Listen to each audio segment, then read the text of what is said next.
Magandang gabi po sa inyong lahat. Tayo magbabalik ulit dito sa ating munting channel. Ayan, para mag-discuss ulit ng coins. Ayan guys. Para malaman natin ang kanyang presyo po kung gaano siya kamahal. Ayan. Magandang gabi po sa inyong lahat. Tayo magbabalik dito sa ating munting channel. Meron naman tayong pag-usapang barya guys. Ito ay pinakamahal na piso kung tawagin nila. Ayan, hard to find po. Ito po ay year 2005. Ayan. Ayan po, may extra metal po yan doon sa pinakabungad niya. Ayan. Tingnan natin mabuti. Year 2005. Hindi ko maka-close up. Ayan guys. Hard to find po ito. Ito yung pinakamahal na piso po. Ayan. Pagkatalikod naman, ayan, makikita natin ang kanyang cut wheel. Ayan, maganda pa siya guys. Year 2005, ayan. May extra metal kasi siya dyan, oh. Kaya medyo, ano siya, bukod sa hard to find siya, may extra metal din siya, ayan.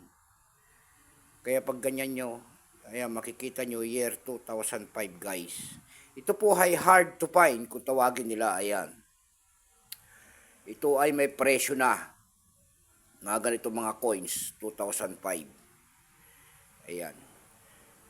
Pero bago yan tayo magpapasalamat muna sa lahat mga sugid na ating mga tagapagsubaybay dito sa ating munting channel, lalo-lalo na ang aking mga subscriber. Ayan.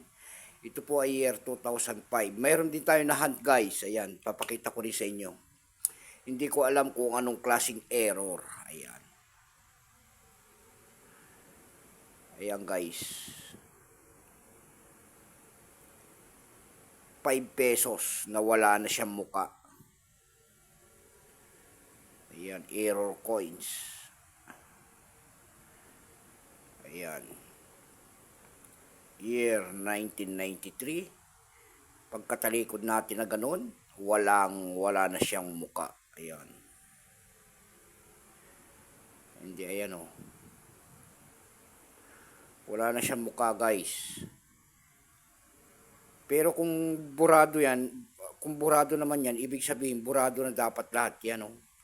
Kaso nga lang nakikita yung Republika ng Pilipinas, ayan, yung kanyang tao lang ang wala. Burado ng kanyang tao.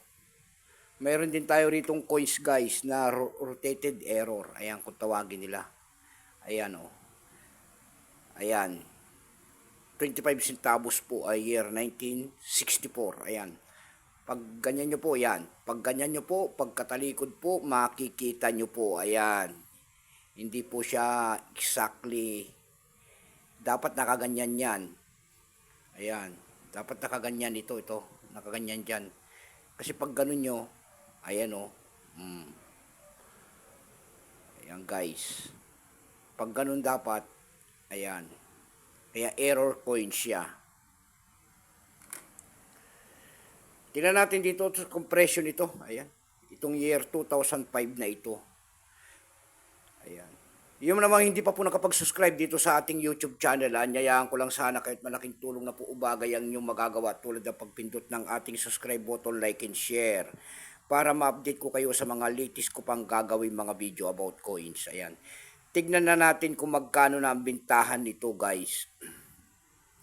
Ayon sa ating mga nakalap na impormasyon guys, ito ay hard to find.